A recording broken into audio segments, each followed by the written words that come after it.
Now the Toyota key-off evap test. Toyota's key-off monitoring system has an electric vacuum pump that runs if the engine's been turned off for 5 hours. So it's got a 5-hour wait.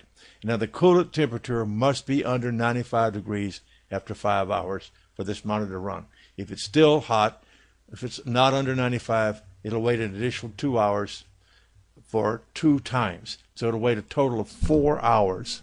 It'll be 9 hours after the engine shut down on a hot 95-degree day. It has to get under 95. We've got a computer that's going to time things, an electric vacuum pump.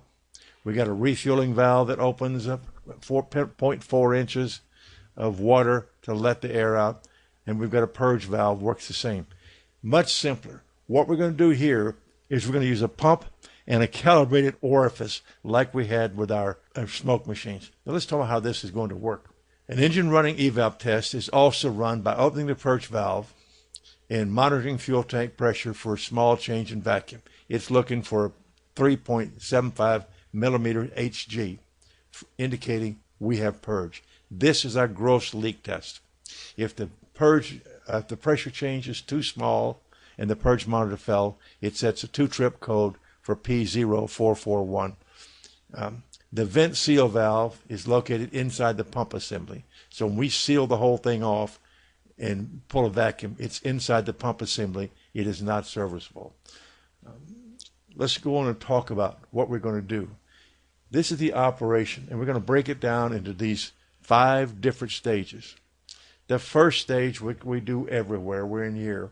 We're going to look at atmospheric pressure, and we're going to look at fuel tank pressure. It should read about 3.7 volts, setting it atmospheric. Now we start at 3.67. We are going to go down as we pull a vacuum. So here in this area, A, we're just establishing our zero atmospheric, 0 kPa in the generic. Next, we're going to start our vacuum pump and feed it into a 20 thousandths orifice. Now, if we pump this vacuum into a 20 thousandths orifice, we're going to measure the drop from 0 down to here to see if we have what a 20 thousandths vacuum looks like. Remember, this is not the system. This is about a 50-second test, 1 minute after we started, 5 hours after shutdown, if we're under 95 degrees. We're going to turn this pump on, run it for about 50 seconds in a 20 thousandths orifice to see what our vacuum level is. And then we're going to go back and do the same test at the end. So we're going to do it twice to make sure nothing has changed. Then next, we're going to go into here. We're going to switch it over and apply it to the tank for about 15 minutes maximum. This all depends on the temperature of the fuel and so forth. We're going to pull a vacuum. If this vacuum doesn't drop much below the atmospheric, we again have a really great leak. But if it drops below the 20 thousandths orifice, we have a leak that's smaller than 20 thousandths or no leak at all, as the case may be. So here we've tested it. It's gone below 20 thousandths. The next phase, we're going to see how quickly it releases. When we open the solenoid, does it release quickly? The vacuum should drop quickly if there are no restrictions. So in this area, test D, we're checking for restrictions. This takes about 10 seconds or so. Then after we have it back at atmospheric pressure, it's stabilized.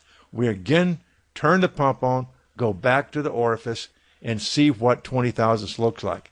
There's minor differences between the first 20 thousandths, this 20 thousandths. That's just to look at any evaporation that's been taking place in the tank and closing loop.